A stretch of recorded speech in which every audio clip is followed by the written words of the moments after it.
This channel is for immature audiences only. It is not for children, only for childish adults. We might play some video games that kids also like, but we say words like fuck and shit with alarming frequency and make crude, inappropriate, and morbid jokes all the damn time. Level 0 NPCs assumes no responsibility if your idiot spawn watches this and gets traumatized.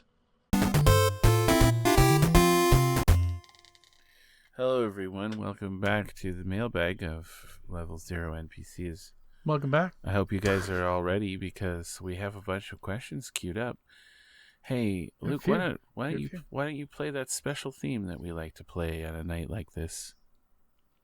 You got it. Are we going to do the thing first or the other thing first? Hey, how would you guys like to hear what this week's Speakeasy Password is? Oh, it's a... Uh-oh, hold on. There we go. Speakeasy. Speakeasy. Speakeasy. Speakeasy Password. It's time for a Speakeasy Password. You guys should feel blessed because Matt only busts out his soporific late-night DJ voice for special occasions. Wow. Okay, so I got an email from the Noble, which is the name of the speakeasy here in Halifax. It is open this weekend, and it is open tonight, and it goes until Sunday. Actually, you can't get in Sunday night. You have to. The last night is April the 5th, which is a Saturday night. Okay, so here is the password. Are you guys ready? Are you ready? Speakeasy Password. The key to the soporific late-night DJ voice is to just channel soft boy Jeff Goldblum. Yeah. the softest Jeff Goldblum. I wasn't even aware that I was doing it, but now that you bring it up, I think you're right, actually. I think you're right. Okay. Of all the things...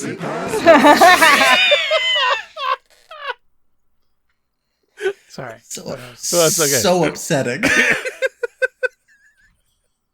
Of all the things in this world that are free, fear is the most expensive. Of all the things that in this world that are free, fear is the most expensive. Okay. I might have used costly. I think that might have added a bit more weight than expensive. Yeah. I think you're right about that. Expensive kind of suggests that it's literally costing you money. That it has an expense. Yeah. Yeah. I mean, Maybe not it does. Inaccurate, I guess, but... It's fear could potentially make you miss out on a financial opportunity for sure, but costly I think would do better at implying that fear has a cost even though it doesn't cost. It would be better. Oh boy. But I mean, aside from workshopping the terminology or the lexicon of the thing, I find that inoffensive. I find that reasonable.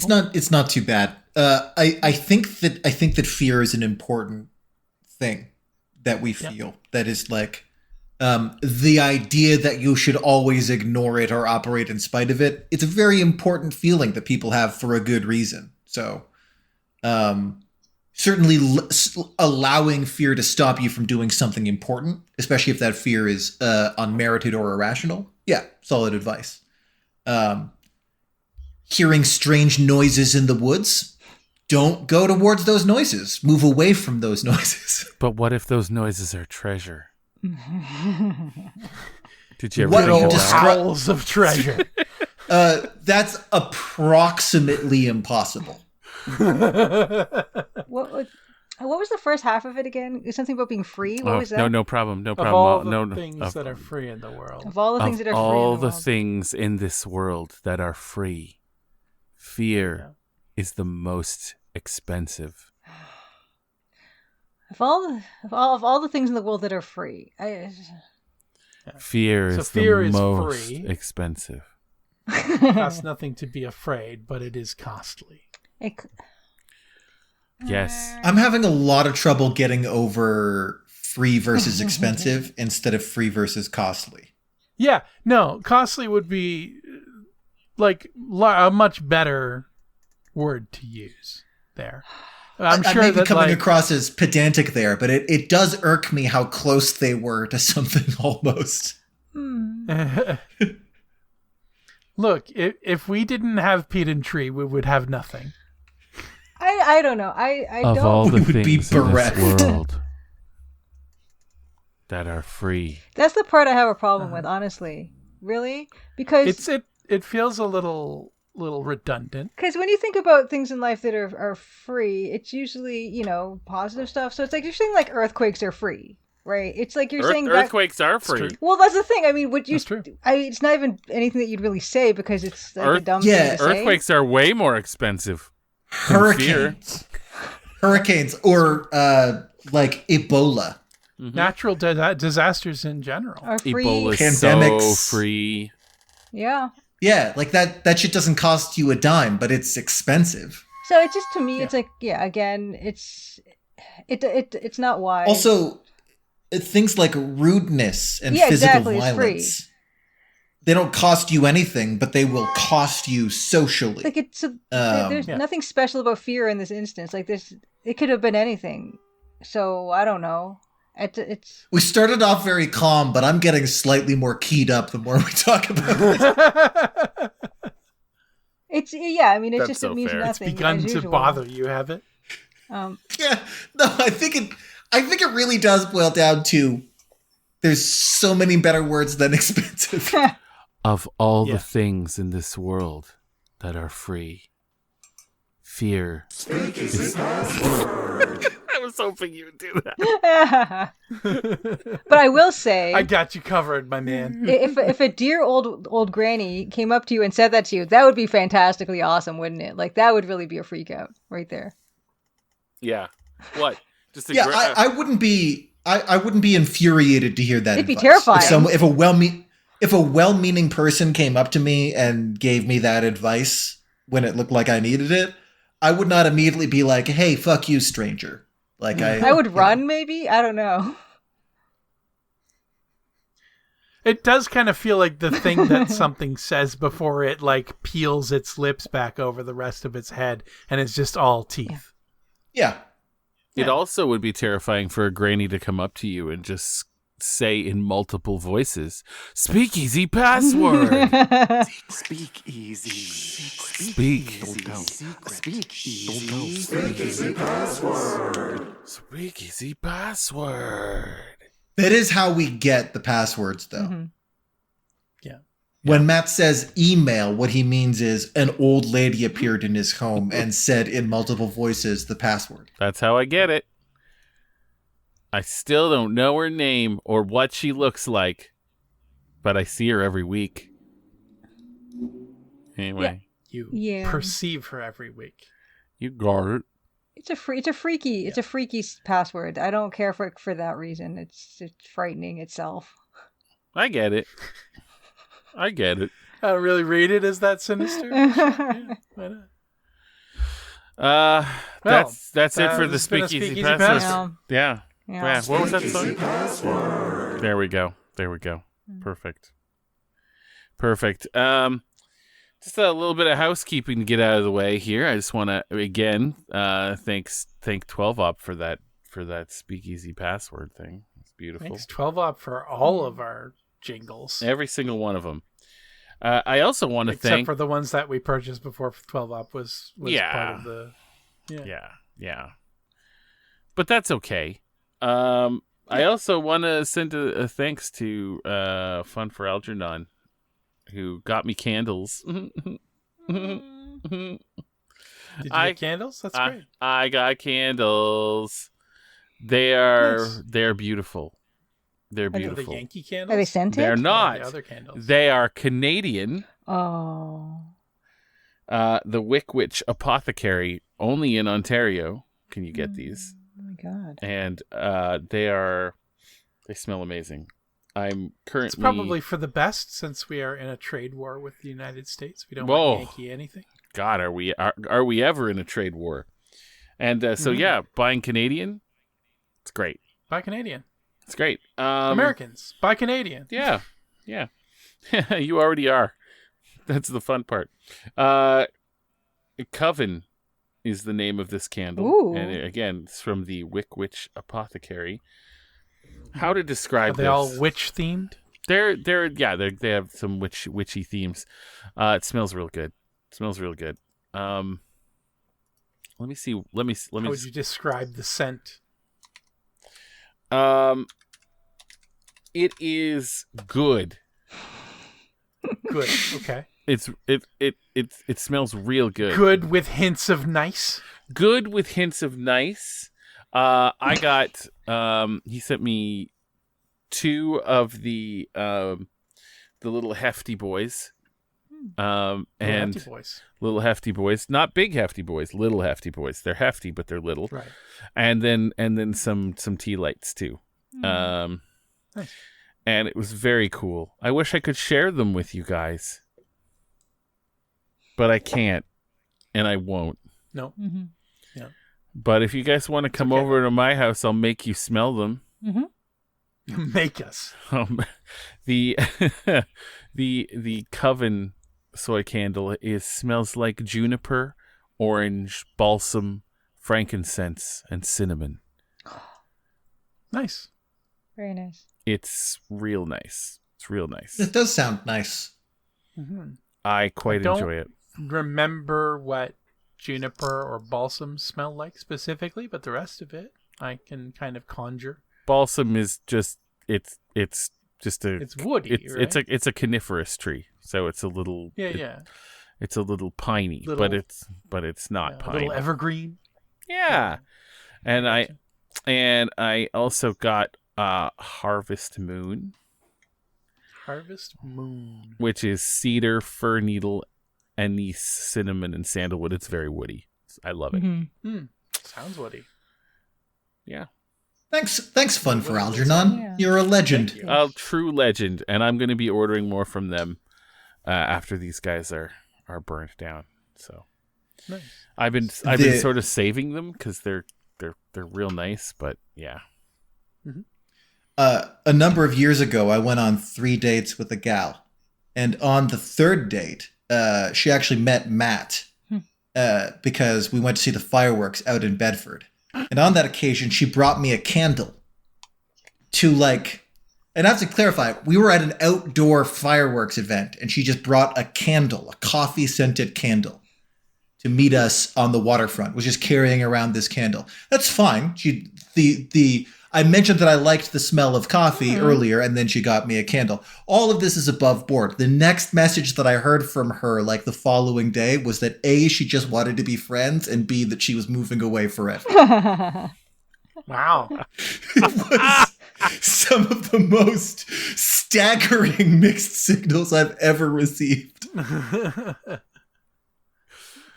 It was, that was wild. Does she just give coffee-scented candles to everyone before she disappears from their lives forever? I don't know. I have no idea. It wasn't a particularly sad thing because all 3 of the dates were they were nothing terrible happened. It's just it did not seem like a thing that was going anywhere. It's just that we had gone on a series of dates because nothing terrible happened. And then the first sort of sign of maybe something was the 3rd time she showed up with a gift. And I was like, that's interesting. Maybe she just expresses herself unusually. And then the next day she just simply disappeared. Maybe she was expecting a gift in return. Oh my god. I don't know. There was no window of time. Yeah, maybe she would have stayed forever. Maybe. I truly woke up the night, this is the evening for the fireworks. When I woke up the next day, she had gone forever.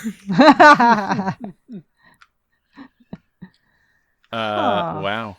Yeah, that's what I'd be replaying in my head. It was a memento because she was going to self-destruct, and she wanted you to remember her whenever you smelled coffee. Let's look up a gift on a 3rd date, see if that's a thing. Coffee-scented candle? A 3rd date gift? I don't know the rules. Maybe it is. And to be clear, I was merely puzzled by this, right? This is merely a confusing interaction. Lovely gal. Did you use the candle? Have you used it? Did you use it immediately? I've used it several times. Oh, still have it. Third date gift ideas. Wow. Okay. Is that a thing? So the AI. 20 third date ideas to grow even closer to your Oh my crush. god, okay, please. All right. I'm going to skip the fucking preamble, and I'm just going to give you the business. headlines Yeah, here. give us the business. 1, enjoy a scenic hike. That doesn't That's feel not a like gift. to me, but that's fine. That's not Take a a gift. pottery class together. That's not a Also gift. Not a gift. These are just date ideas. Yeah, these are date ideas, not gift ideas. This 3, listicle poke around a can local fuck museum. itself. Mm-mm. Yeah, pull into a drive-in movie. Find a drive-in movie, sure. Sign up for dance lessons. Wow. So No. a gift. So they changed their tune after the 5th one. Now it says fun ideas for a third date. Yeah, Oh. a gift Go on to a a third comedy date show. sort of implies that you think things are going well, but I don't Yeah. think it's not a rule and it's not mandatory. I guess in fairness, the article's title is Third Date Ideas to Grow Even Closer to Your Crush, not gifts. So I read into that, but That's that's what I searched for with third date gift ideas. Amazon, of course, wants to show me gift ideas. Oh yeah, tell us what Amazon is presenting you with. That's actual Let's stuff. see what Amazon thinks I would want in the thoughtful gifts category. Tea Affirmations Christian Prayer Gift Set includes 6 flavors of tea with Bible verses. Oh God, That is heavy-handed. That feels like a good way not to get a 4th date. I mean, it depends on who the third date was Yeah, with. it does. Oh, sure. Yeah. Not for you personally, You Luke, know, though, maybe. if there's somebody that wants to drink poisoned Kool-Aid together, then yes, absolutely. Good gift. Second on the list, Smokehouse by Thoughtfully. Gourmet Ultimate Grilling Spice Set. Grill seasoning and rubs gift package. Again, $50. if you had intel on the person, maybe. Third, neck massager with heat. Shiatsu back, neck, and shoulder massager gifts for women, men, mom, dad. Okay, so wait a second. Is it that kind of neck massager? Yeah, it's an actual neck massager. It's U-shaped and supposed to go around your neck. Not a euphemistic one. Yeah, it's not like a Hitachi magic wand. It's just it looks like a neck massager. now that's a gift. Because aren't those called That's a third date gift. aren't those called neck massagers? You too, have to be though? you have to be really confident. Okay. To give a Hitachi magic wand, yeah. You have to really, Okay. really be sure that you've not misread any signals. Okay, so let's play this game. So let's say, out of those 3 possible third date gifts, which one are you giving if you had to give one? Oh God, Bible tea. Bible 100% tea. Bible tea. 100%. Really? Every time. I would totally give Oh, the rubs, the spice rubs. Yeah. I'm with Julia. The smokehouse grilling spice set sounds. Because then we could just buy some meat and grill it up and eat it. That sounds nice. That sounds I awesome. let despise me barbecue for you. I despise this hypothetical so entirely. I don't know that I can pick You one. don't want the That's grill? why you should. That's why you should pick the Bible tea. For some reason, weirdly, the Bible tea is up there in terms of choices. But what's wrong with the spices? Exactly. What's wrong with the spices? That's what I'm wondering. I'm I suspicious. don't know I don't know exactly what's wrong. I think what it is that if I received any one of these things, I could just take the tea out of its little packages and throw all the Bible shit away. See, that's the thing, right? We don't know what's wrong with the spices, but I know what's wrong with the tea. It's The tea is fixable. I can just exactly. I could just take off some labels and throw out some pamphlets, and then it's just, here's a selection of tea I thought you might enjoy. I'm not sure why there is an expectation that there's something Yeah. wrong with the gift. Why would you think there's anything wrong with the spice rub? It's just. I don't I think the third date gift is having received a third date gift. I think it's weird. Okay. Now, Okay. Part of the reason why it felt weird is I think it's just two unrelated things. I think that she just brought the candle because she thought of it and because she was being nice, and also she planned to leave forever. I don't think there was any correlation between the two. I think Entirely possible. I think it feels puzzling because one wants there to be a connection. I don't think there actually is one. I think it's just two separate things that occurred. Just for your edification, the fourth item on the list is a candle. Oh, see? Oh my god. It's the Hom Solver birthday candles, gifts for her and him, birthday gifts for women, men, unique best friend. Unique best friend. The thing, yeah, the birthday candle just looks like a jar, and it's got happy birthday on it, and it says back and body hurts on the label. Jesus. Okay. So That's more baffling than a coffee scented that's way candle. more baffling. Here's a third date gift. It is a happy birthday candle that says back and body hurts on it. That's not good. Actually, wait, I know what's wrong with it. I'm into it now. Here's a birthday candle to soothe your pains. Happy third date. There's a forum called loveshack.org. And boy. somebody has asked, what's a good present to give a girl on a third date? Oh god, okay. Okay. All right. Yeah, see, Amazon just wants to shill random Yeah. shit. Yeah. Like, there's a handmade emotional support pickled cucumber gift down below there. So, Wow. you know, Wow. anything anything goes, I'm pretty sure. Ooh, hand casting kit for couples. Well, I don't know. Okay, that's a weird one for a third date. Let's get take our- a casting of our get our hands. This immortalized. Amazon- Can I have your fingerprints? This Amazon candle has a fucking speakeasy password on it. Hold on. Speakeasy Password. It says, maybe I can't stop the downpour, but I will always join you for a walk in the rain. Ugh. Yeah. It's trite. Yeah. Yeah, Yeah. a bit trite. Yeah. That's fine. I like romantic stuff, but I don't like that. I don't like it on a candle. It's trite. It's Yeah. too trite. So the general consensus on loveshack.org is don't give her anything. Oh. That's weird. Fair. A lot of girls are saying, yeah, a lot of women are like, don't even give flowers. A gift on a third date is weird.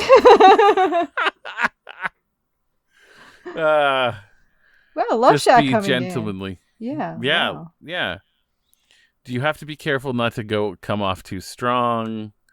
If like a nice a flower, a red rose, you know. A flower. I would have thought a flower or something like that would be fine. That seems to be the general thing. Priscilla says, I think that you should give this girl an orgasm.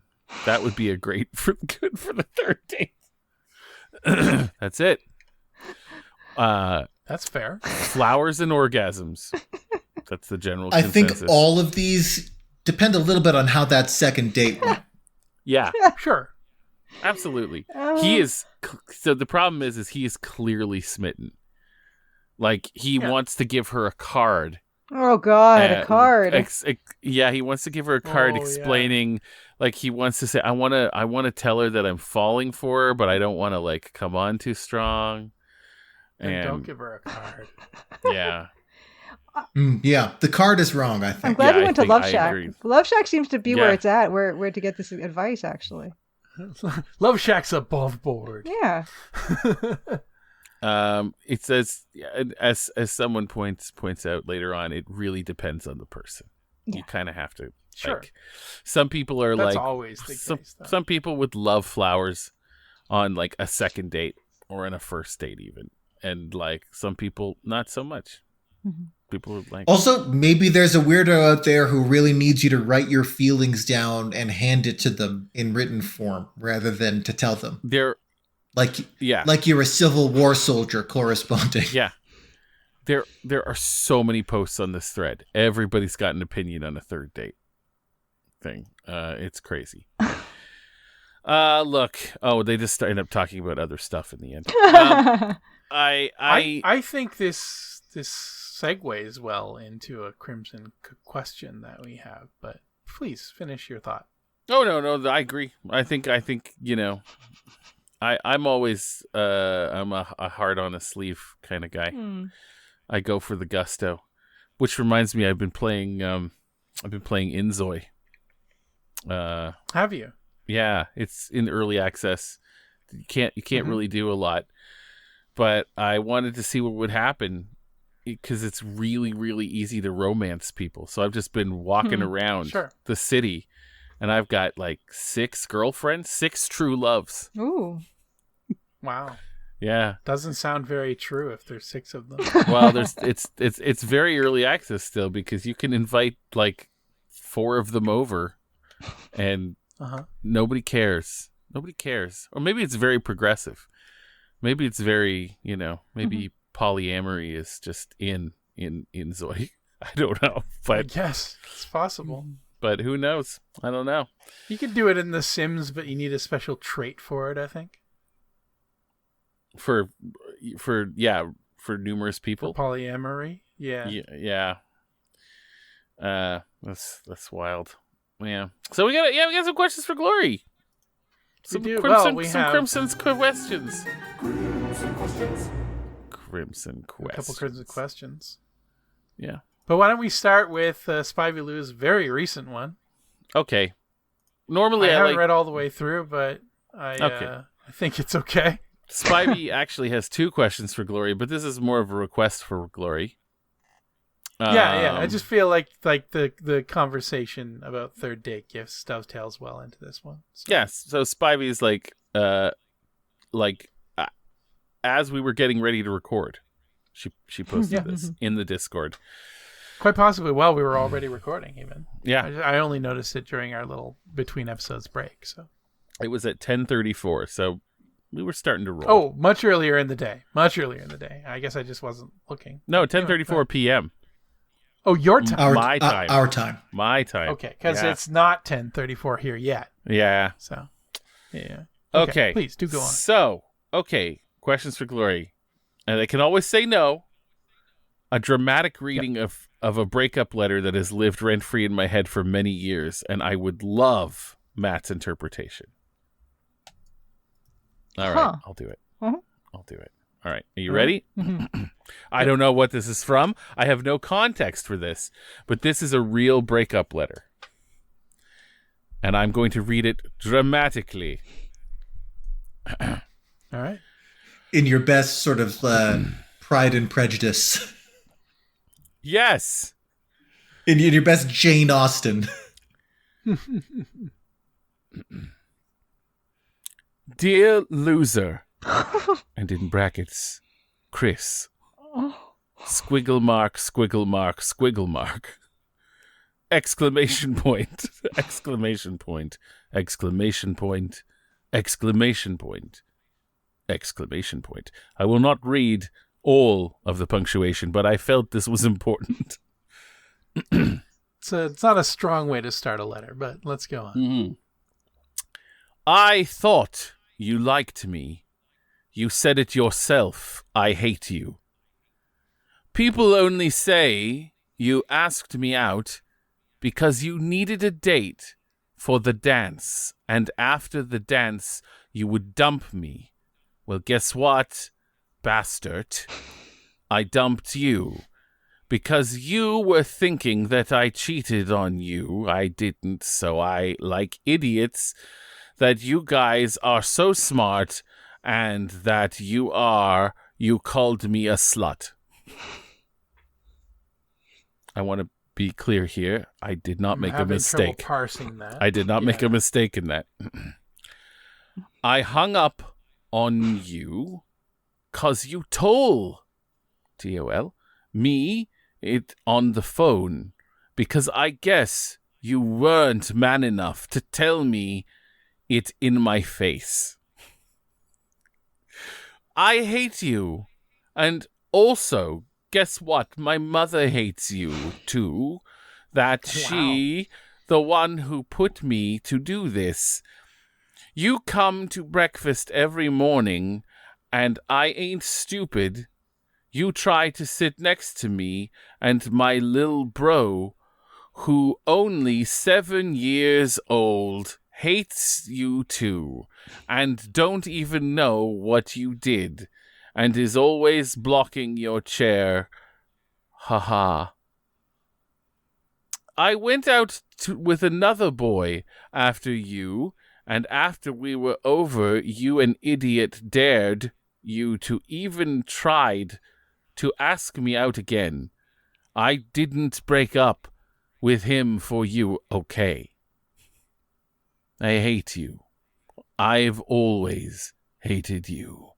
Spreading to everyone that I cheated on you when you just got jealous, that I used to talk to your friends to you're so jealous, you automatically think I like them. Well, guess, maybe I do. Maybe I don't got a problem. You ain't my boyfriend anymore. I don't have to tell you who I like or who I am with and why I got it. I don't like you anymore. The other day, you told me that I have to tell you who I like or I am thinking of going out with. It's none of your business that got that to you, loser. I hate you. And I know you still like me, but I don't like you. I don't care what your stupid friends say. You make me touch your hands for stupid reasons. You accidentally say you hugged me. I will never like you again. I hate you! I hate you more than anything in this damn world! D. I'd rather date a spider or rat than you. You're so ugly and fat. Then saying that I loved you, please.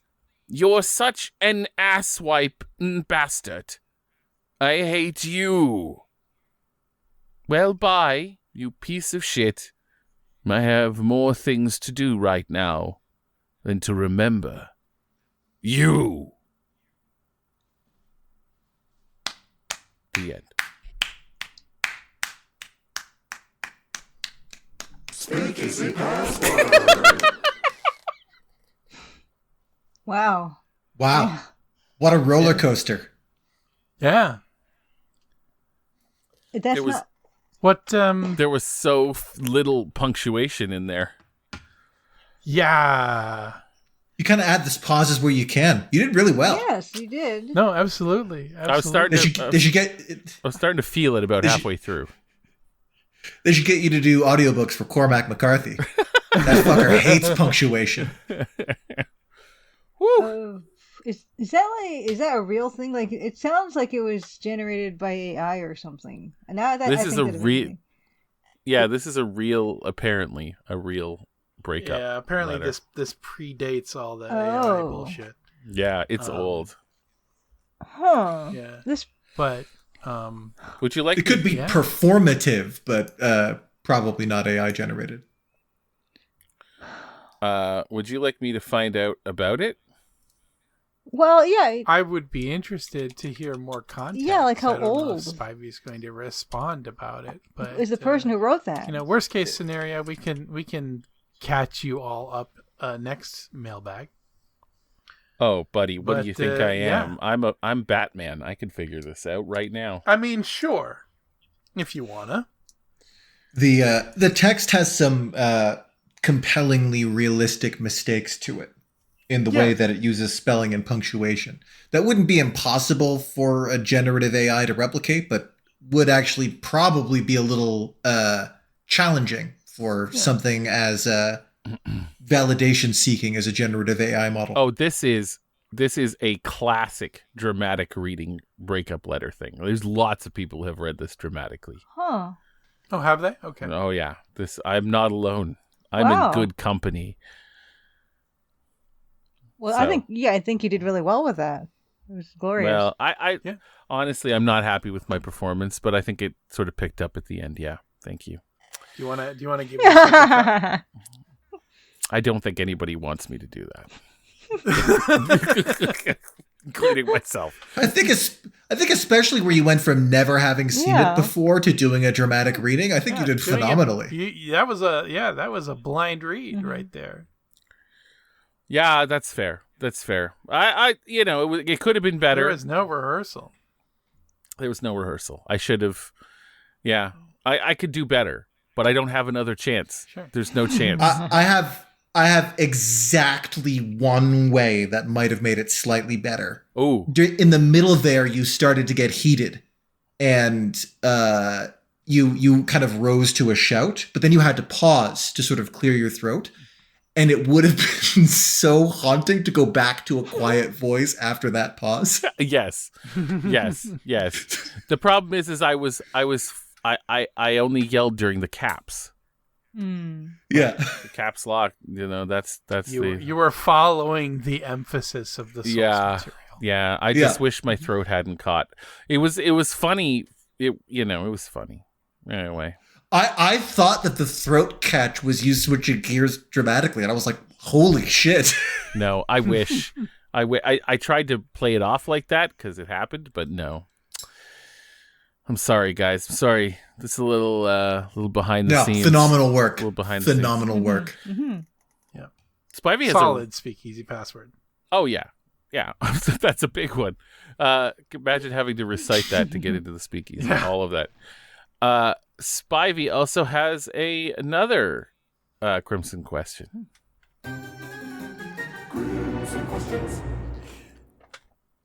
We got another Crimson question. Part of my neurospicy nonsense is having to have music playing while I work.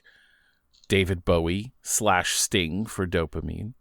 Skyrim to make spreadsheets feel like boss battles, etc.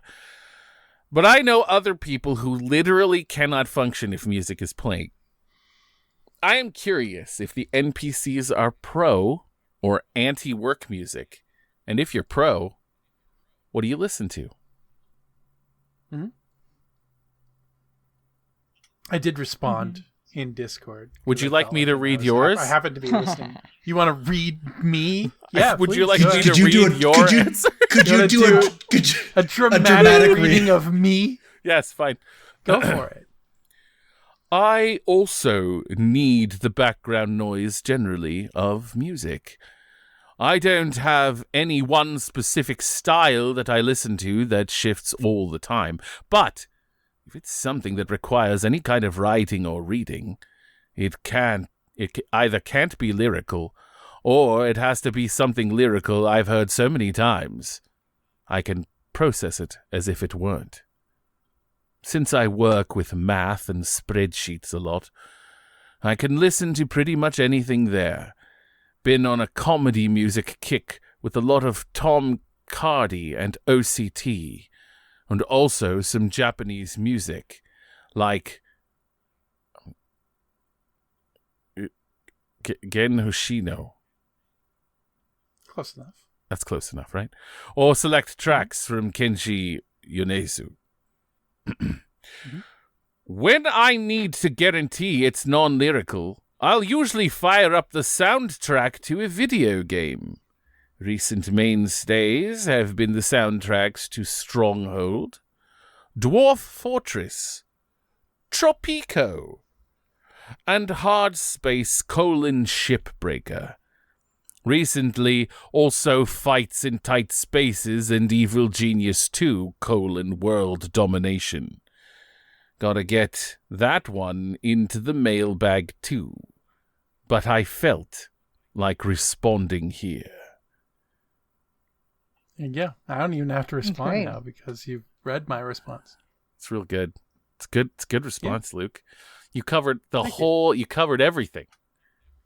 From beginning I to was end. listening to a lot of music, so yeah. Yeah. Sorry if I Also, murderized you those used- Japanese names. You used a lot of great punctuation, so Matt actually knew where to put the pauses. It was great. It was great. It's great. That's what I love to see. Yeah. Julia, what about you?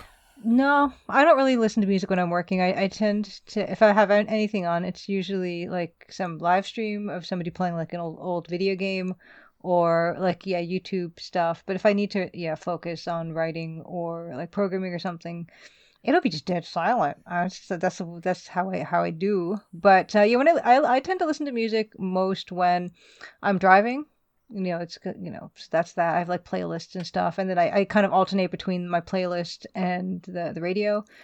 And it's either driving or jogging. Those are the times. Those pretty much the only times. Oh, also when I'm on a plane, I'll also like sometimes listen to podcasts and sometimes listen to music.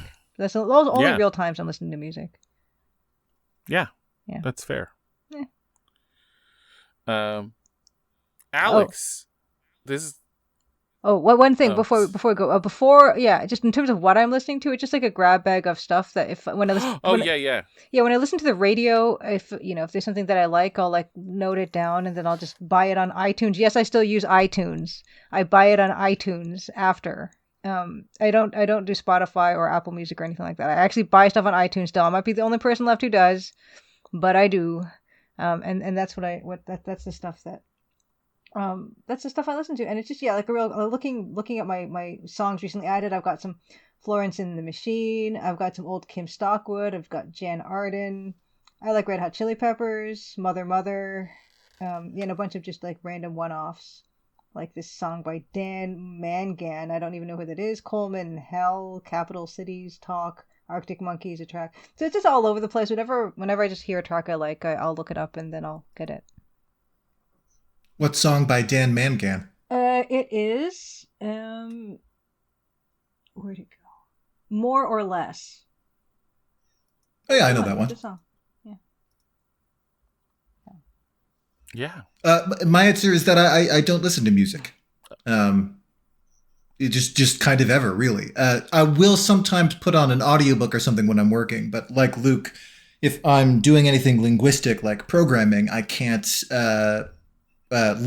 process any other stream of language at the same time. So I'll lose track of my audiobook or a conversation or whatever if I'm trying to write code. But if I'm doing art, I can listen to an audiobook while doing art, and that's what I'll use. Often I just put on my headphones so that people know that I'm working. And there's actually nothing playing on the headphones.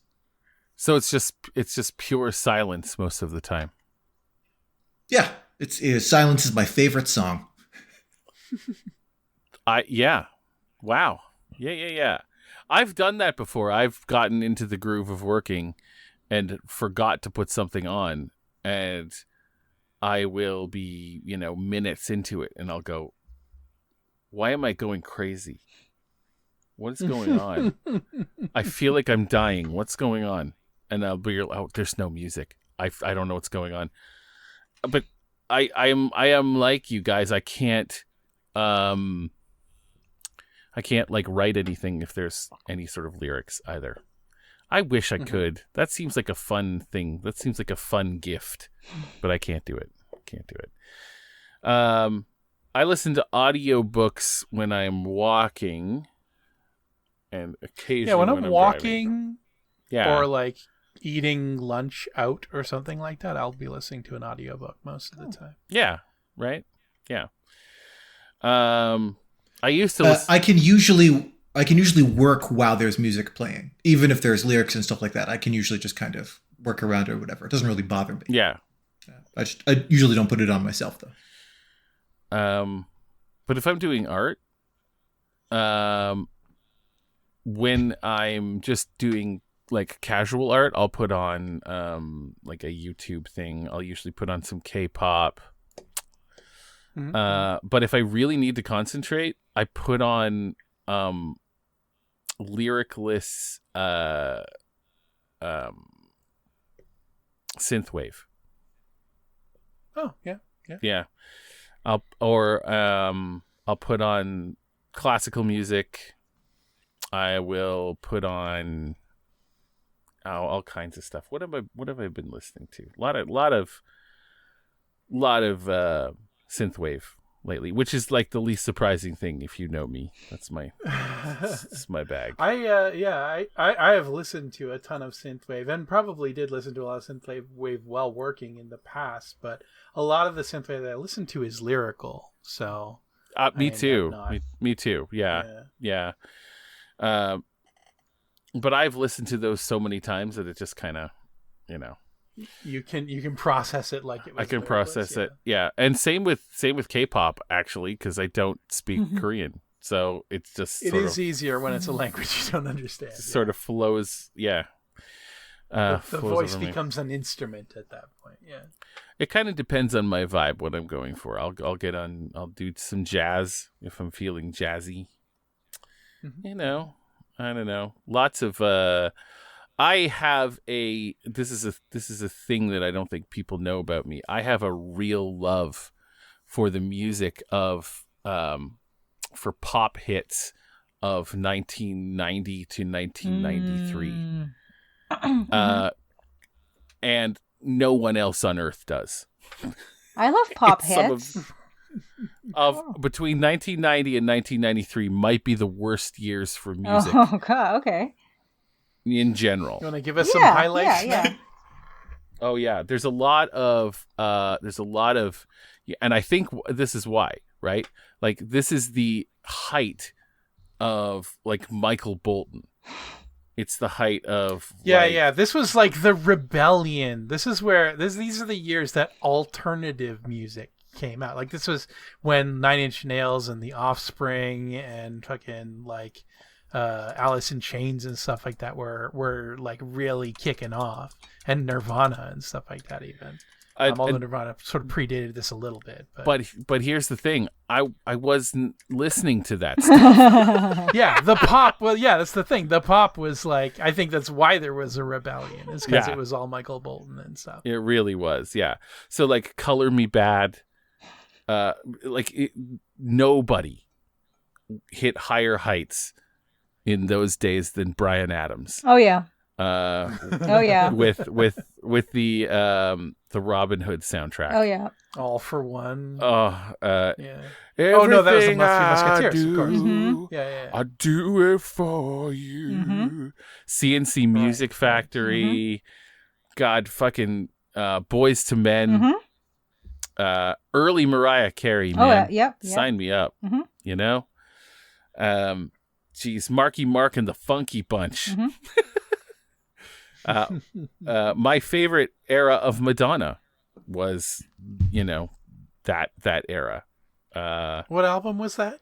She had like the late, I think it was like 88, 89 was like Cherish, and Vogue was 90, like around that. Love that Vogue. Madonna. Yeah.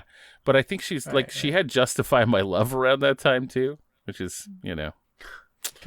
It wasn't really a big fan of that, but whatever, But like, there's like London Beat. I've been thinking about you, man. I've been thinking about you recently. Yeah. Paul Abdul, massive. Mm-hmm. Michael Bolton, Wilson Phillips. Mm-hmm. Man, you name a lame ass artist, they probably were really famous. Fucking Kenny G. The early 90s. Not that I listen to him, but it's true. Gerardo. Who's Gerardo? Oh, Gerardo. Yeah. Who's Gerardo? With Rico. Look him up. You're in for a treat. Oh. Rico Suave. Yeah. It was a wild time, and I have such a fondness for that. Yeah, I like most of that. Yeah. Yeah, right? Yeah. I was surprised to recognize two names from Julia's list, Mother Mother and Dan Mangan. My two favorite songs by Dan Mangan are Robots and Road Regrets. I don't know those ones. And I recommend them. I thought they were pretty good. And Mother Mother I know as well. I know their song Bit by Bit. Ooh, I don't know that one.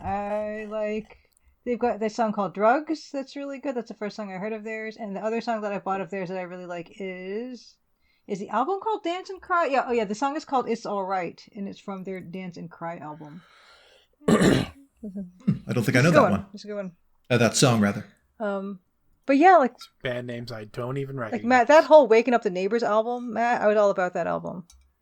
I had that on tape. Yep, me too. I had that on tape. Yeah, it was a real time. It was a real time. Alex, I bet you didn't recognize maybe Madonna. I mean, obviously. I did recognize the name Madonna and only that name. Yeah. From the entire list of names that you gave. What's your favorite Madonna song, Matt? I think it has to be It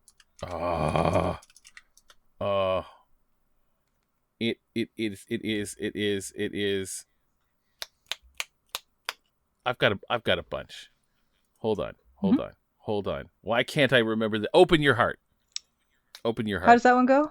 That's a 1986 one. Okay. That comes a little earlier. I can't conjure Open Your Heart in my head. Open your heart to me, baby. Yes. Okay. I hold the lock and you hold the key, or vice versa. Actually, Vice versa. Yeah, I like you hold the lock and I hold the key. Like a Prayer is probably my favorite Madonna song. Like a Prayer is so That's fucking like good. The first one that comes to mind. It's iconic. For one terrifying moment, I thought you were asking me what my favorite Madonna song, and I was scouring my brain for any Madonna song. But I do know Like a Prayer, and I do like that. Like a Prayer is incredible. Love is real a good. mystery. Yeah. Oh yeah. Yeah, so good. So good. Like early Madonna, like Borderline, Material Girl, Vogue, fucking fantastic. I love Cherish. I love Holiday, La Isla Bonita. I fucking love Frozen, man. Like I listened to the Immaculate Collection on loop. Like it was nice. Real good. So now you guys know what I'm all about. Yep. Yeah, it's good stuff. I'm not gonna like you say now good stuff. I say all good stuff. I mean, it's generally considered to be really lame. Oh, because it's so heartfelt. Well, that's the thing. And nobody likes that. Everybody thinks it's cringe. No, it's very much dad rock. But it's not even rock. Like most of it's fucking ballads. Like most of you can't. Dad rock is generally speaking not really rock. That's true. But you can't call Madonna dad rock. You know. You very much can and will. What? I don't know. Yeah. Hey guys, give us is Madonna dad rock? Dad rock. Let's just put a poll up in the Discord with no context. Yeah, on it. Is Madonna dad rock? Yes, no. I'm on it. Hold on. Music to share. Okay. How do you do a poll? I forget how to poll. Dad rock is like... This is great. Yes, create poll. There it is. Okay, what question you want to ask? Is Madonna considered dad rock? It's not. It's not. What's great is that the PCs have no context. Yeah. They have no idea why we're asking. No. They haven't heard the debate. That they just have to give an honest answer and think about it for the first time. I really do think you have to be... It's posted. I think you have to be at a rock. Here. I think you I did add here so everybody knows that they need to answer. The ad here is so funny. All right. I voted no. We have a vote. Matt voted no. I'll vote me. Yes. Okay. We're 50-50. We're all tied up. Those are the two. The battle lines are drawn. Battle lines are drawn. Dad rock needs to be rock. I swear to God. I can't truly claim to understand the question. So I'm going to abstain from voting. I voted no. That's fair. That's fair. Thank you. Okay. It's not. No, Bryan Adams is dad rock. It's fine. Bryan Adams. Everybody can be right. Bryan, I completely agree. Bruce Springsteen, Bob Seger, the Eagles. That's dad rock. That's that right there. You know, that's the fucking Nickelback can be dad rock, for God's sake, but not Madonna. No. No. Well, we'll find out. I mean, so far it's 2-1, but we'll see what the rest of the PCs say. I'm confident. I don't mind if I am overruled here, but I have an opinion, and that's it. We've put it to the public. Like chaotically, I want to vote yes just to tie it back up. But again, I don't know if I could really define 3 of the 4 words in the question.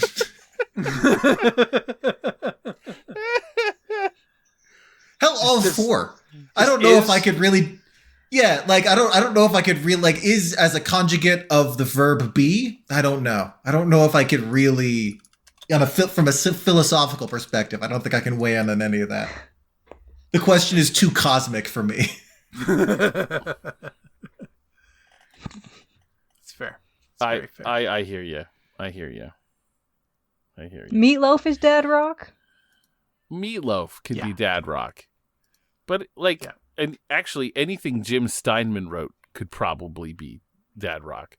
Unless it's All Coming Back to Me Now. Or he wrote that by Celine Dion. What else did he write?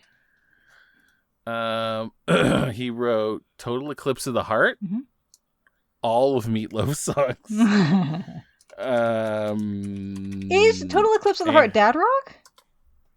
No, see that's the thing. Yeah, I think dad rock has to be, and not all the time, but I think it predominantly needs to be sung by a male. And but that's because I actually would consider Fleetwood Mac dad rock, and that's not necessarily the case there either. But could Melissa Etheridge be dad rock? Who? Melissa Etheridge. Could Melissa Etheridge be dad rock? Yeah, maybe. We're skirting the. I mean, look, in a world if we live in a world where Madonna's dad rock, I don't know, man. It's not a world I want to be in.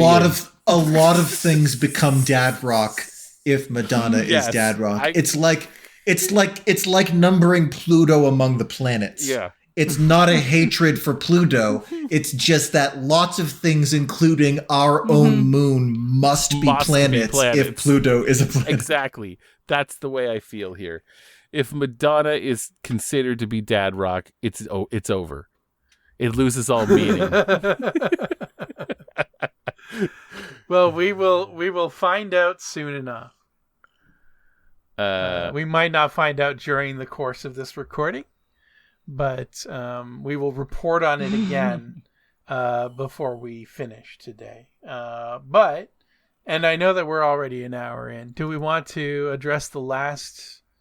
We actually have some Crimson question. Yeah, we have one more. Absolutely, let's do it. We've got Crimson questions. We have a Crimson question. All right, let's have it. All right, Idras. Crimson question. Rewatching Do Re Mi and Matt's Elton John sing along. If Elton John wrote a song about the Crimson Diamond, what would it be? Like an original? It would have to be if he wrote one. Is Elton John dad rock? Yeah. It is dad rock, right, Elton John? Elton John, I don't think Elton John's dad rock.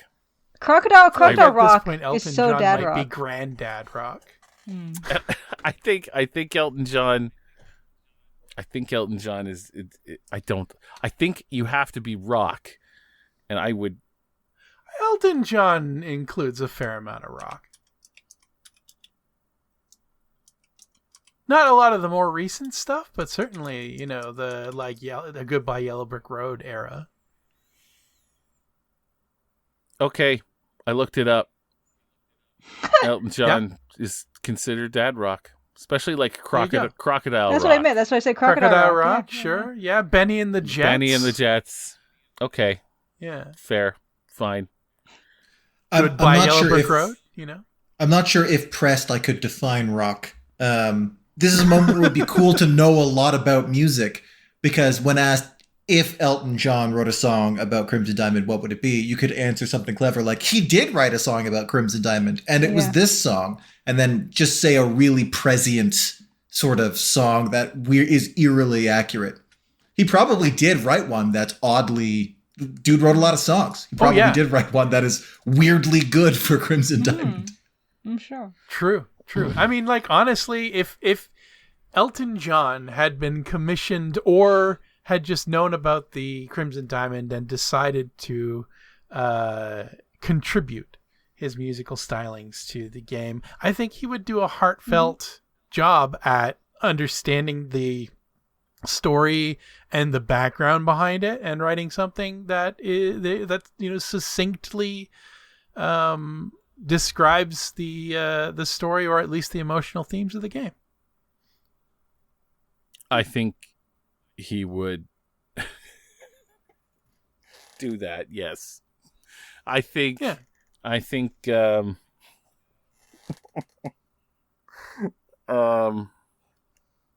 he would treat it like he treats writing for movies. Yeah, probably. Yeah, I think it would. I don't think it would be. Yeah, I think it would be a heartfelt song, maybe with. I don't think it would be a ballad. I think it would be a little jaunty about mystery. Ooh. Yep. Yeah, I think he would go. There's a place in Canada that I know so well. Yeah. You know, that kind of thing. Be a little jaunty, you know? Nestled among the garnet rocks. Yeah. Yeah, I love it. There's something rhyming with hell. I was going to go like more melancholic. Like you could start with singing about how Crimson Diamond was deserted and left behind, but there's still something there to find. You know, and nice. Shit! And Nancy finds a shining star, and whatever, etc. In the dark. I love it. Yeah, whenever I think of like his movie soundtracks, I think of like Lion King or Road to El Dorado. So yeah, and then yeah, maybe he'd put his back into it and go full circle of life for Crimson Diamond. Oh yeah, it crescendos to this idea that she went to this place and she found the thing that no one found, and she brought it home or whatnot. Almost inappropriately intense for a cozy little mystery game. He didn't play the game. This sort of leads to another question on: would Crimson Diamond make a good musical? Oh my god! And I think it would. Ooh. I think it would make a great musical.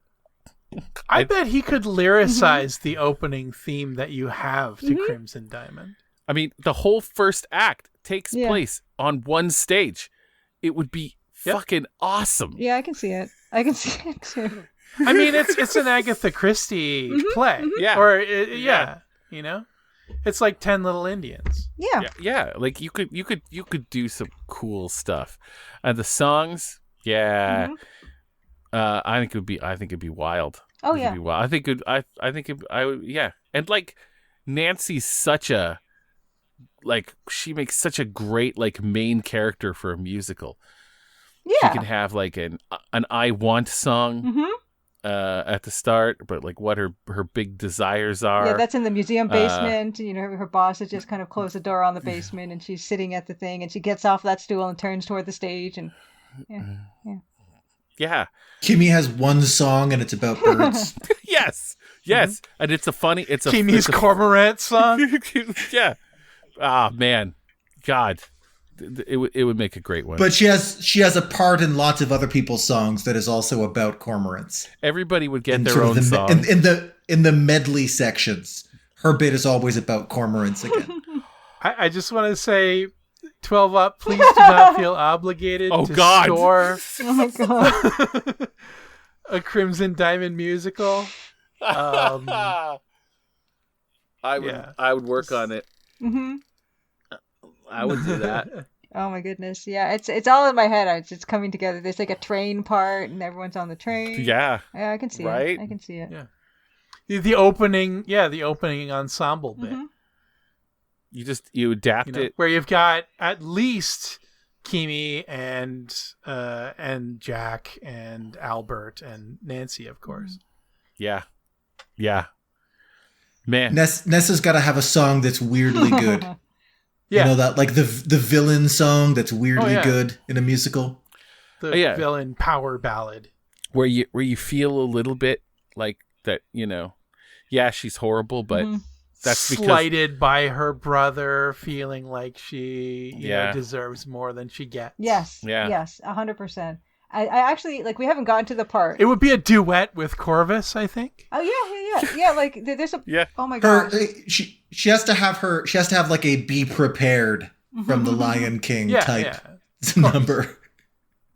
Yeah, there's with little interjections from Corvus, who isn't one of the singing. Chapter 6, we'll see. There's a part that I think would be really good for her. She could have this amazing kind of like a solo thing.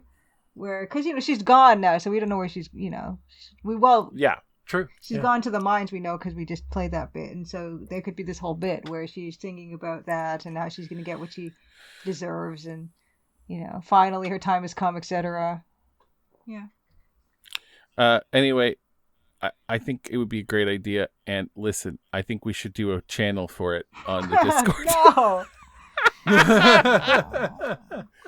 Let us know if you guys want to have Crimson Diamond the musical. If you guys want a Crimson Diamond musical channel, throw down some lyrics. I mean, we have a channel for the MDCU, Stranger Things. There could be like a whole like fingerprinting part, and she's got powder, and it's like just powdering stuff, and like you could do all kinds of fun stuff with like mist and.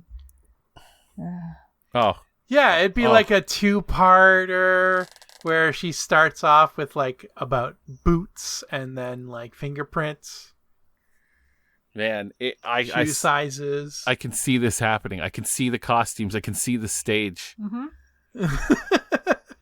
It's got a rotating carousel in the middle that acts as like as Albert's room, and also like the little rooms that you need. You've got like 3, and the dining room would be like off to the side in the main stage. Yeah, this is good.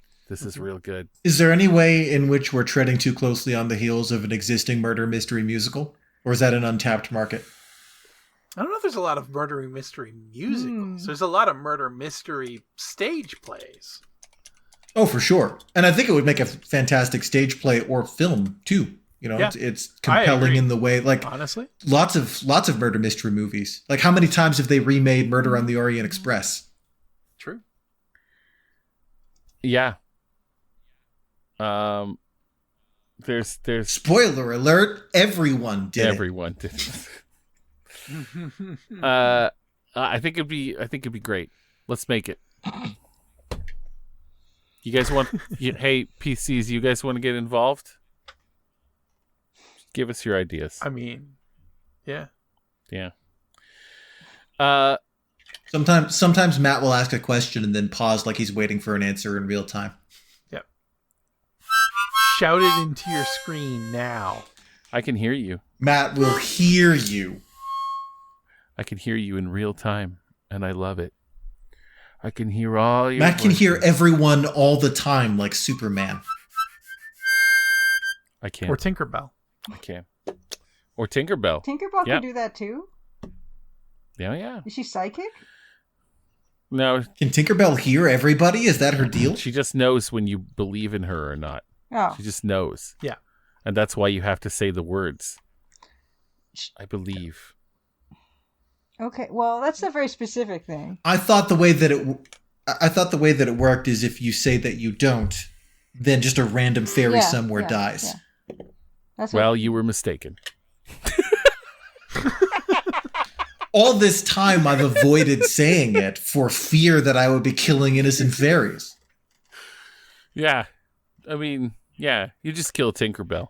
Well, there are no innocent fairies. There's no such thing. Yeah. Oh, shit.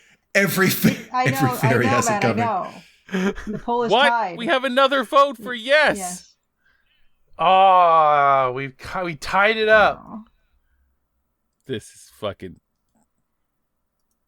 I know you have my back, JC Saron. Can you tell who voted? Oh. This is bullshit. You can click the votes to see. can you? Yeah. I think you're only pushing that rock back down the hill there, Matt.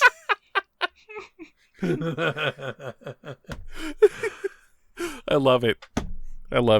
I think you're underestimating the part of our audience that wants to see some bullshit happen. I agree. And normally I'd be down with it. But I don't know if I can live in a world where Madonna is considered dead rock. It is an impishly antagonistic community that we've built here. It's true. My thing is, if Pluto did get named a planet, and then we got like 100 new planets, isn't that awesome? I think we get to name 100 new planets. I mean, most of them are already named. I think a large portion of the larger celestial bodies within the Sol system are already named. Why would that be? I want to. But we get to come up with like the cool planet series. You know what planet Io. You know what happens then, though? Then the word like planet has no meaning. Yeah, that's what happens. It's sure it does. It's just oh well, that's a planet. It's just there's a lot of everyone's special. Then what it means is that what a planet is a rock that's big enough to have a name, and it isn't big enough to space. have a name. Yeah. Like that could be like I got a rock on my shelf that's probably big enough to have a name. You know, like what is that? So it's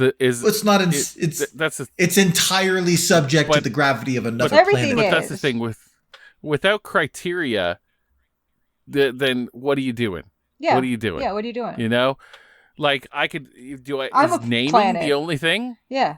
Like I have a name. Can I pick? I said is named and like orbiting in space. Technically, the rock on your desk is orbiting it in space, but. While all planets affect each other with their gravity, Mars is not totally subject only to Earth's gravity. Okay, so whereas the rock on your shelf is largely, yeah. So we can put some rules down, eh? Well, but not. This rock is subject to Mars' gravity. Those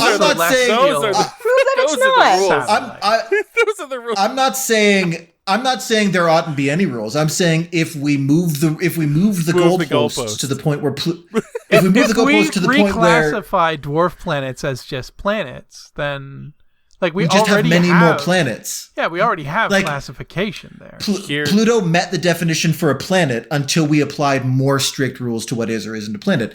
That's a fair ruling. I'm not saying that was a bad call because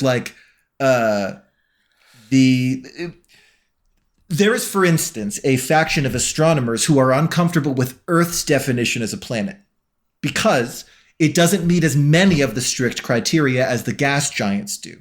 And so there's this perspective that Earth is just that Earth is a wet rock with some stuff on it. Why does that mean it gets to be a planet? For one thing, we didn't clear our own orbital path, which is a big part of the definition of a planet. We did that with the help of our moon, which also meets most of the definitions of being a planet. It's very big. It's very round.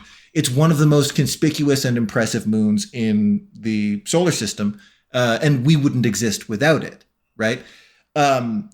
If the rules are so strict that Earth barely qualifies, that is to say, the planet that we live on, then the term becomes truly meaningless because planet is the word for the thing that we are on. And if we change the definition so that we barely fit that definition, then it's the same thing in the other direction. What I'm saying is if you lighten the restrictions to the point where Pluto still qualifies, which it did for a while based on our understanding of it, then you just get a bunch more planets and you get to memorize a bunch of stupid planet names. And that doesn't seem like the worst thing in the world to me. Okay. So I think the big argument here is the world a better place with more planets or less? Because it's not like planets those are great. I love planets. What is it? How does it affect how you feel? And my argument is that might be true for planets, but I think it's a worse world where Madonna's dad rock. That's what I think. I think that's where this falls apart. The analogy does crumble at a certain point. I think if Madonna's considered dad rock, it's over. What does dad rock even mean? I do think it's interesting if gas giants fit more criteria for planets than like what you would consider a traditional planet. Like it feels like gas giants are more the anomalous one, being that there is a scenario that we haven't managed to confirm where like Jupiter is just a failed star and it is just a ball of gas with maybe some molten like metals in its core. The thing I think about the gas giants is that they can be said definitively to have cleared their own orbit and to be like to have sort of their own orbital path. Okay. So whereas like a unique orbital path is the important part. We orbit our own moon almost as much as it orbits us, right? Like we're a lot bigger than the moon. Don't get me wrong, but like it has a considerable impact on how clear Earth uses it like a battering ram to clear the orbital path. That's why the moon is full of craters and has no atmosphere, and there's lots of nice water and monkeys and stuff on our planet. For the other planets in the solar system, that can't really be said of their moons, except Pluto. One of the reasons Pluto was disqualified is that it has a moon nearly as big as it is, and even collaboratively, they have not cleared their own orbital path at all. Like, Pluto could get dusted any day by a stray particle from the Oort cloud. It's not a sure thing. It's just lucky enough to not have any life on it. That's fair. Anyway, vote with. I don't know. Sustainability is important. Vote with your. Vote with your heart. I don't know if lots of astronomers are against the Earth being a planet. I just have literally heard a debate where someone was saying, like, should Pluto be a planet? And the astronomer was like, no, it shouldn't be a planet. And you know what? Fuck you. Neither should Earth. So we wouldn't have to learn about it when we study the solar system? That'd be pretty good. Listing the planets in the solar system and skipping Earth and Pluto. I think that's the only fair way to do it. Is we could just disqualify the dwarf planets, but also Earth is a dwarf planet. Isn't Venus smaller than Earth? I think Mars is too, isn't it? I think Mars is smaller. I don't know about Venus. They're about the same size. I would have said Mercury too. Mercury is Mercury smaller. is definitely smaller. Definitely smaller. Yeah. But they still classify Mercury as a planet as opposed to a dwarf planet. I still don't know why having 100 more planets is like a good thing. I agree. I think that's a worse world. Great. No, they're not. Planets they're great because there's 9 of them or 10 or 8 or whatever. How many? There's no evidence that planets are great. Yeah, and the more is better. I live on one. I think it's really cool. Yeah, you live. I think you guys just don't share our fascination with the other planets. I think the other planets are extremely cool. Yeah. I think there's lots of large celestial bodies that don't have planet status that are extremely cool. I think the planets we have are very cool. And I don't want to dilute that with giant rock number 458. Oh, let's name him Kevin. I don't think it's... I think that joy is an indivisible one. Like, I'm sorry that you have such finite whimsy in your heart that it only has space for 9 planets. But my passion for celestial bodies is infinite and indivisible as space and itself. I am so down to learn about new planets orbiting other suns. God, I'm so excited to find out about that stuff. But you know what? I don't want to fucking trivialize our current planets by calling everything else a planet that's big enough to name. I think that's a worse world. And I think our planets aren't even particularly big, though. Yeah.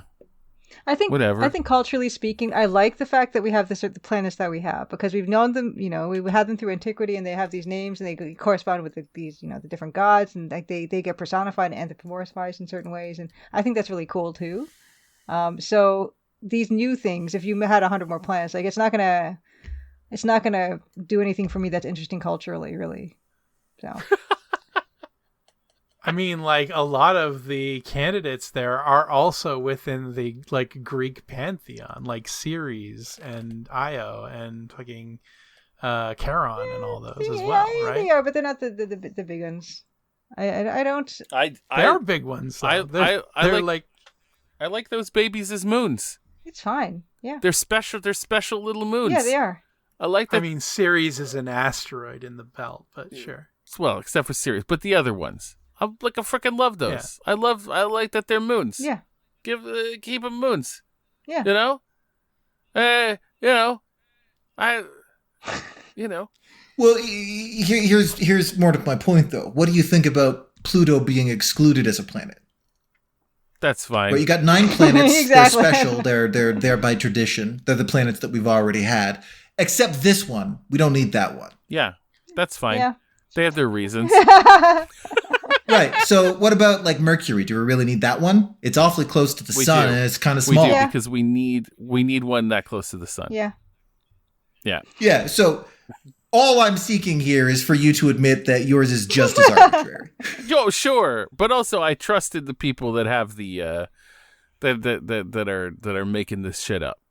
You know, I really do. Yeah. The goalposts are truly just wherever we put them. Like everything is named whatever we name and it. I'm really comfortable with that.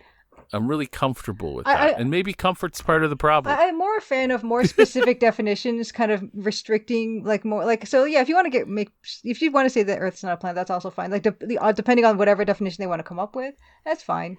If you then rejig the definition so that it does again, that's fine too.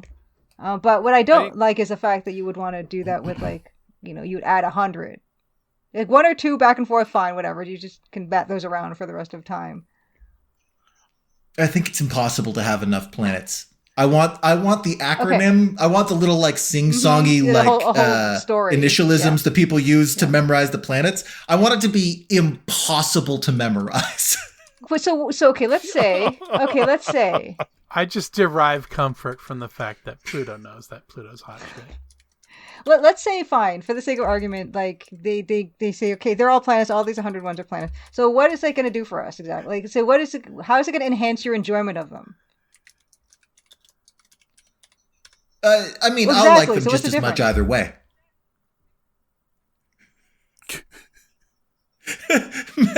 Matt just commented on this in Discord. Don't give them too much context. I don't truthfully care if there's 100 more planets or not. I just the main reason why Pluto was excluded as a planet is that if it met the definitions of planet, then so would a bunch of other things in and around our solar system. I think that's a stupid reason. I think that it is and always was an arbitrary term. So like asserting that this thing that is that we have traditionally called a planet is not a planet because otherwise all of these other things would have to be planets. That world that they project is much more fun to me than our current one. Okay. Where when kids are learning the planets in like elementary school, it's literally impossible to memorize them. That's so much more fun to me than having mine. Okay, I understand. I just think a solar system that has like just hundreds of unmemorizable planets is whimsical to me. A kid where like, kids have to do a report on one of the planets and they have a wealth of things to choose from. Make models? Like no two classes will have the same mix models of the solar system. We can't do this anymore. That time-tested trial of childhood with the styrofoam balls. You can't. Sure, you can. You can. It'll just take weeks. You just need a lot more balls. There's nurseries with the posters. I like a world. I like a world where you're in grade school and you do a paper on your favorite planet, and it's genuinely special when another kid has the favorite planet. That's what I'm talking because about. It's statistically impossible. So let's I want a favorite planet to be like a favorite fucking dinosaur. How are they going to choose that though? If we're switching 5 the analogy, years of school to planets. Fuck. If we're switching the analogy back to the original question, that means all music is dad rock. Fuck. I'm much less invested in the debate as to whether or not Madonna is dad rock. Yeah, but that's why we're talking about this in the first place. So what would happen is if you had this was the analogy. If you had 100 planets now, to teach kids, you're not teaching astronomy in grade school anymore. Like they're just not going to learn it. So you're just going to tell me that you'd prefer kids not to learn it because it's going to take forever and they're not going to do it in school because they won't. You're going to say. They're already not. They're already not learning it. The thing that kids learn in grade school is not astronomy. Children's capacity to memorize. They can if they want to, but if you present it, Pokemon is a thing. You don't teach Pokemon in school. You can teach that within the context of school. They're not going to want to learn it, and you're not going to try to teach them a curriculum of 100 planets. If you do it in order of size, you still have the same 8 largest ones. It's no different. So you just okay, fine. So right? operationally speaking, it's the same. You're just going to. They don't teach every dinosaur in school. Yeah, like the thing that kids learn in school is not astronomy. It's just memorizing 9 things to keep kids busy for a few hours. Memorize the first the largest 9 planetary bodies. Few kids have benefited from memorizing those planet names. I bet a bunch of functional adults have forgotten the order they come in. Sometimes I have to think about it. Like it's like you there's planets in other solar systems and shit like that, right? You can just teach like these are the 8 biggest ones, and here's like a million other planets. So we're gonna continue to teach the 8 biggest planets at school. So basically, it's gonna be to everyone like there are only 8 anyway.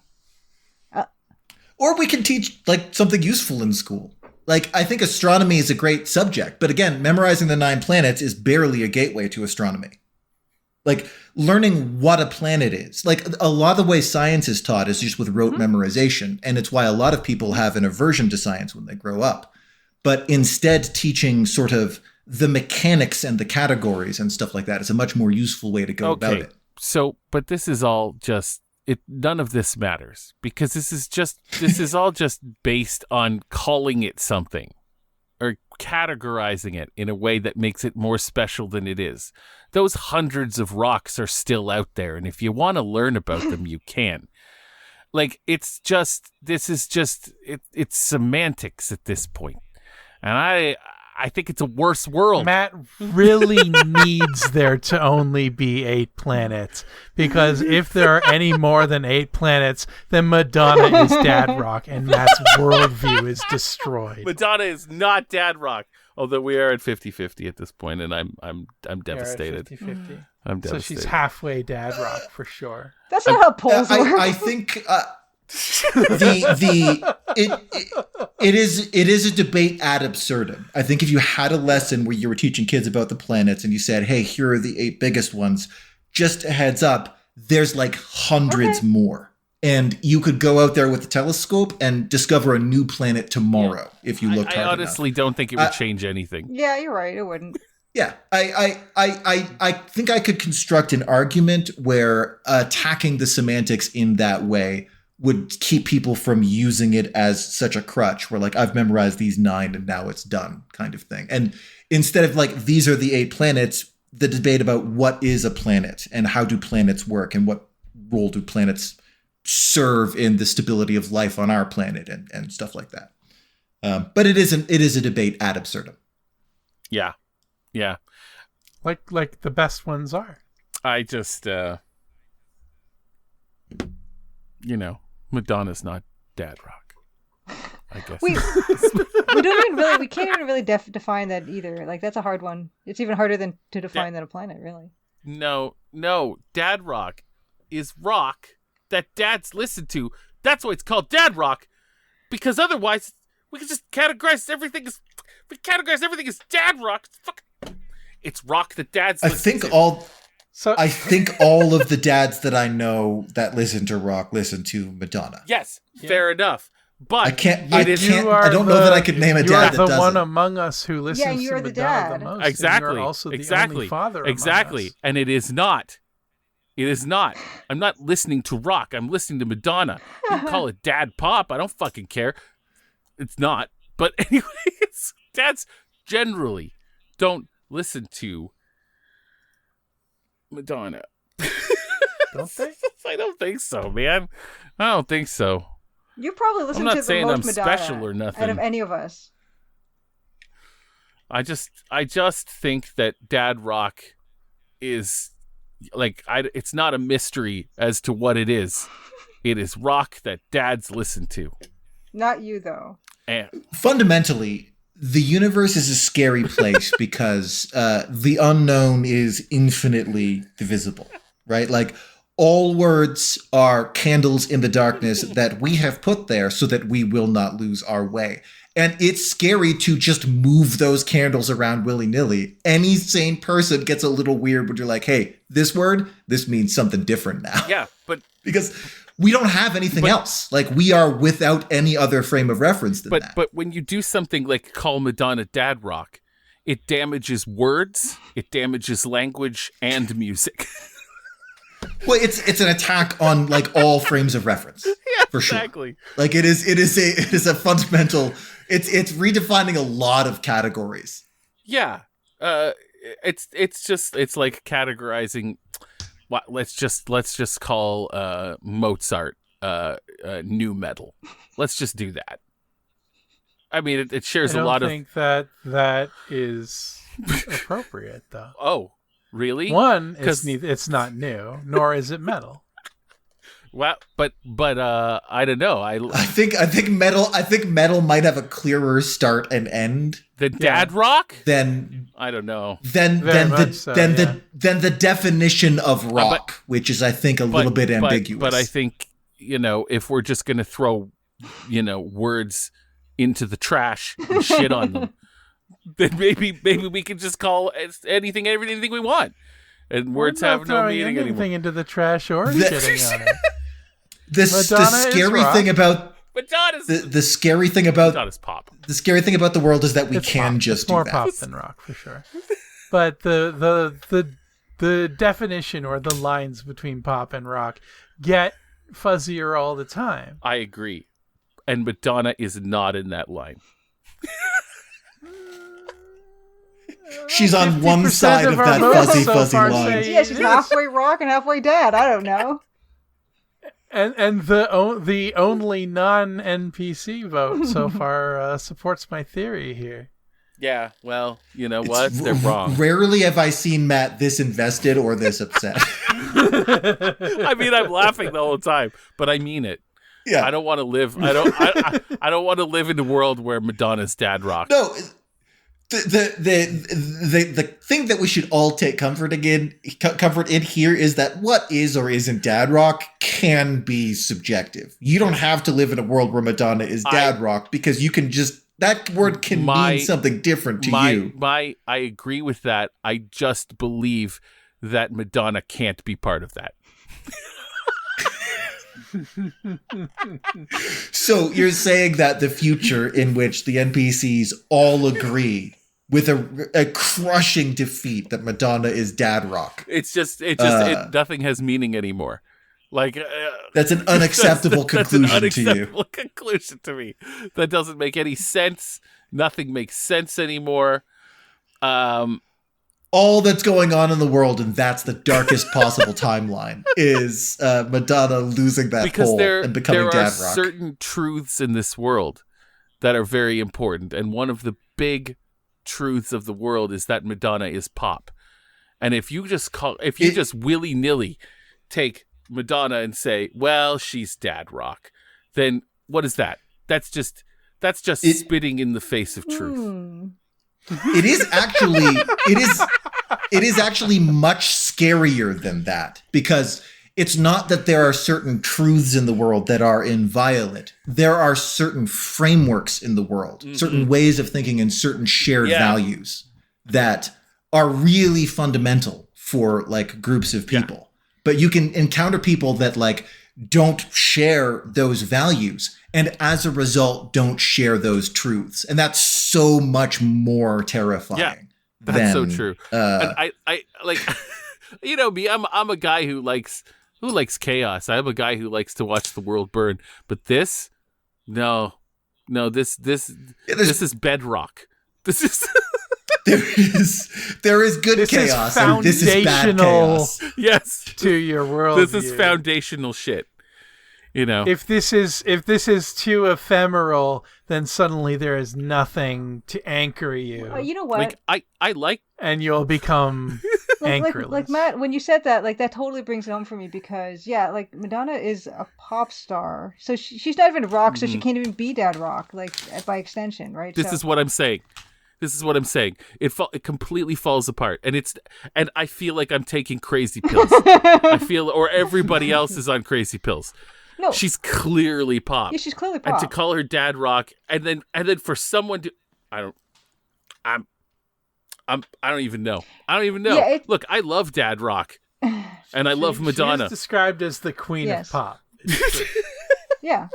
It's like saying Britney Spears is dad rock. Like, she's pop. She's a pop star. Those are pop stars. It's exactly like saying Britney Spears is dad rock. It's exactly like it. It doesn't make any sense. Although she is in the Rock and Roll Hall of Fame. That's because there's no Pop Hall of Fame. If there was, she'd be in there. Well, why would she be in the Rock and Roll Hall of Fame if she doesn't fit? Because people are fucking dumb.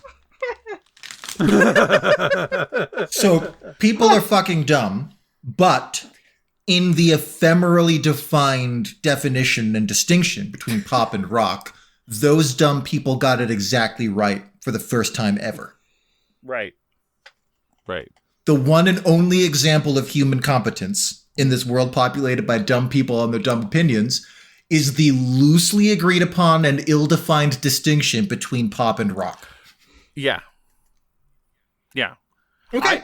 I also think if this is the bedrock, we need to sound it out. I also think there's a lot of rock fans out there that hate the idea of a pop star getting into the Rock and Roll Hall of Fame. I really do. I think there's a lot of rock fans that are like, this is stupid. But the fact is, it's more of a popular music Hall of Fame, and that's really what it is. And I'm not talking about pop. I'm talking about like the categorization of popular music, which I do believe rock and pop do fall under that as subcategories. But man, you can't just call things dad rock. Descended from a common ancestor. Yeah. Like saying your favorite bird is the dwarf caiman crocodile. Yeah. I also hate this because I hate taking the side of law and rules. God, it makes me so mad. But that's what it is. That's what it is. Matt hates to be good cop in any argument. Like, make Matt play. Like, making Matt play the straight man is like asking him to talk about sports. It's such a taboo. Yeah, this is where they're the chaos demon that clings to Matt's medulla oblongata and the chaos demon that clings to mine really love to clash in this kind of way. Yeah, having played D&D with both Luke and Matt, you don't want to play Chaos Chicken with Luke. Like, Luke will lead you down a path of darkness where you are unwilling to follow. Luke's Chaos Demon I will lead you nowhere. I will walk with you down your path of chaos. Luke will, immolate himself for chaos.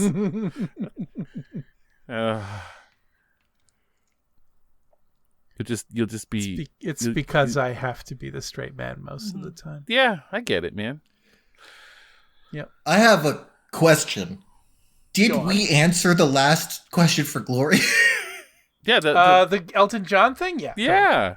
Okay. Yeah. Mm-hmm. I totally lost track of where we were. I thought maybe we just didn't answer that question. I remember now. I felt John. Yeah. Okay. Full circle. We checked everything off the list. I'm sorry I didn't mention your ship thing, Idris, by the way. You had your Lenny and Sonny ship. I'm sorry. I fucked it up. What do you want me to do? Go ahead. Acknowledge it, I assume. Vote for Madonna being dad rock if you really want to get back at me. Oh. There's a new vote that says no. Is there? Deledrius. Oh. Yeah. What a no. Deledrius says no. Deledrius made an Over the Garden Wall reference in Questions for Glory, the song Potatoes and Molasses. If you haven't, you should watch Over the Garden Wall. It's one of the greatest things that people have made, and I don't say that lightly. You can watch it anytime, but it's really best to watch it in October. It just feels good in October. It's an autumnal production for sure. It doesn't show up on streaming services that I'm aware of, so I'm gonna have to just buy it one of these days. It's really difficult to watch legally. It's one of those things that is like that. I had to buy it on iTunes, like Julie. Yes. I buy TV series on iTunes. I recently bought The Expanse because it was coming off of Prime for some stupid fucking reason. So. Hey. Whoa. Yeah. I'll sometimes pick up seasons of shows on YouTube. Yeah, you can buy. You can do it on YouTube too. Oh my god, I'm not alone, and you guys just left that. You're not alone. I didn't. Oh. Not at all. I don't buy music. I love to support the arts. Well, I mean, on iTunes though specifically, like that's like a dead platform as far as anyone else is concerned. Well, here's the thing: if you have an if you have an Apple TV, it's actually kind of still the best way to get movies. For real. For real. I have I bought Krull on iTunes and many seasons of Adventure Time. Because I did buy Krull on Amazon Prime, but most of the TV series that I buy are on iTunes. Like What We Do in the Shadows, I got on iTunes. Westworld, The Expanse, as previously mentioned, all of Columbo. I use iTunes so rarely that I've never successfully answered my own security questions. I have all because sorry. It'll if you haven't logged in, even if you do know your password, it'll ask you your security questions and it's been a while, and I'm never capable of answering them because my life is too different. And every time I'll change my security questions. Like I have to think of something that it has to be something so fundamentally true that I would get a tattoo of it, even though I don't necessarily want tattoos. I have to think of something so true about me that it'll still be true in 5 years when I try to log on to iTunes again. It's never worked. They have such shitty security question options. There's nothing that could possibly still be true about me in a couple of years. Yesterday? Yeah. One of the options is what is the name of your first pet? That's the only one that I can answer because it doesn't change. It's the same animal every time. Yeah, I hate the ones where it's the mother's maiden name one is pretty immutable. But I've seen ones. Yeah. There's never enough though. There's always one. It's like a question that doesn't apply to me. What was your dream job when you were a kid? I'm like, Oh yeah. The surprisingly hard one for me actually is the mother's maiden name because my mom's adopted technically. So it's like, which one did I put in there? I know the one my mom would choose for sure, but and I probably should just use that one every time. But the name coincidentally of the grandfather whose funeral I will be attending next week, and so we will not be recording. We'll no longer be recording. The show's longevity was entirely tied to the survival of my 90-plus-year-old grandfather. Those two things were entangled. Also, this debate finally burned it all out of us. The what? Oh, this debate about Pluto and Madonna. Yes. Yeah. It's over. Yeah. Well. We all said when we started this, when Luke's grandfather dies, we have to stop. That means we're not going to be here next week, guys. Sorry to break it to you this late. Yeah. Or indeed ever again. Or ever again. I don't know. Maybe we can find a way. I wish we would have finished this game that I've made. This is a picture wrap that we said we'd play. I wish. That's okay. We'll do it. Yeah, life finds a way. Life finds a way. Life finds a way.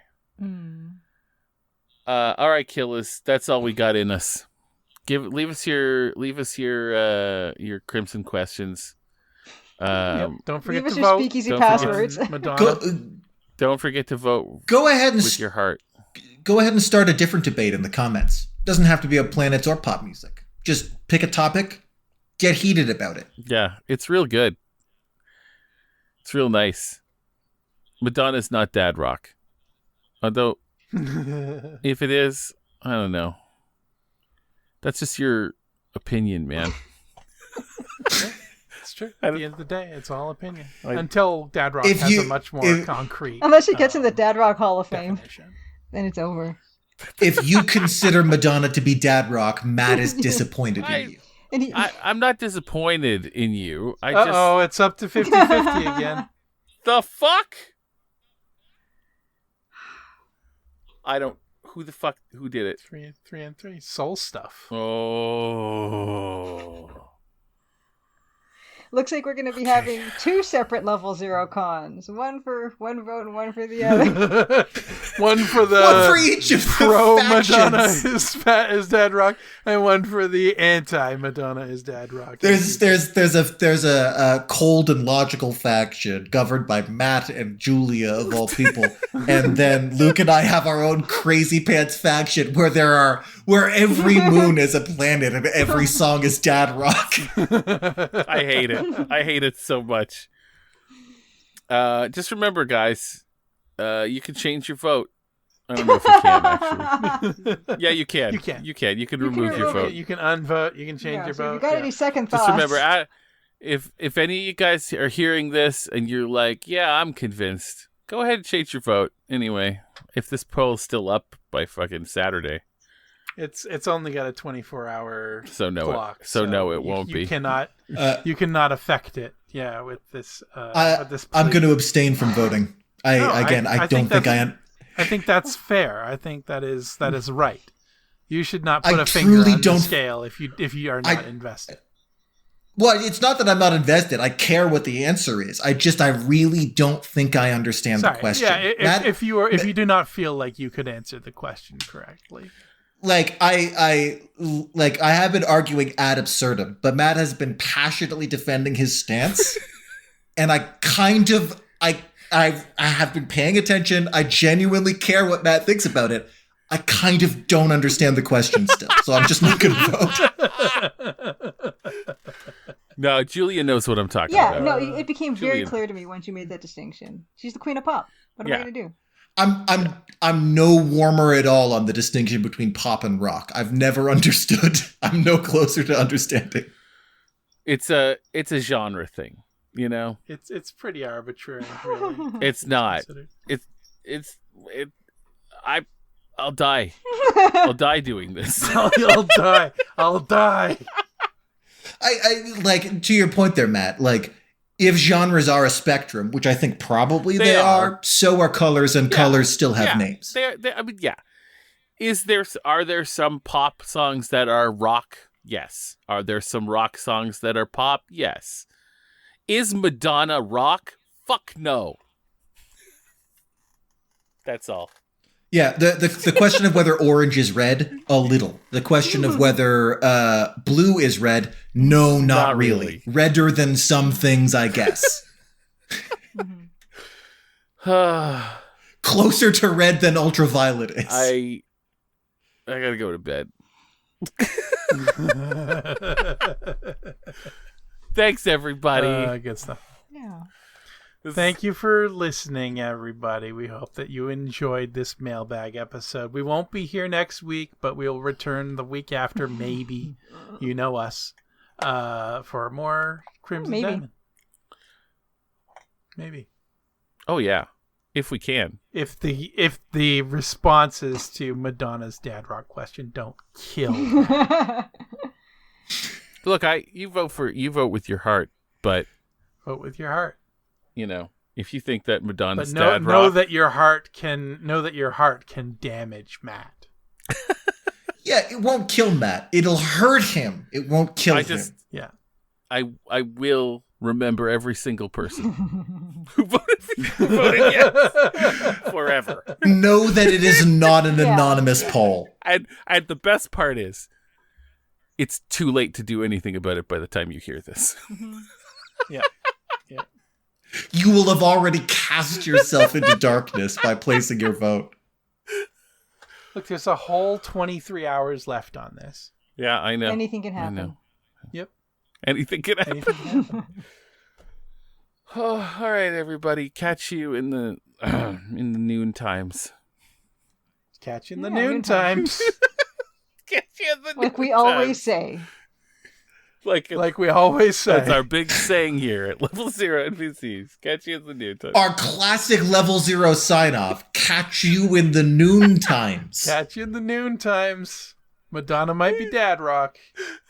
Ever since Gold Rush, every sign-off was catch you in the noon times. And that's what got me through the day, knowing that you really would. And it's such an honor to be here now to wish the PCs a happy catch you in the noon times myself. Earth is not a planet. Catch you in the noon times. Planet. Times, everybody. Bye.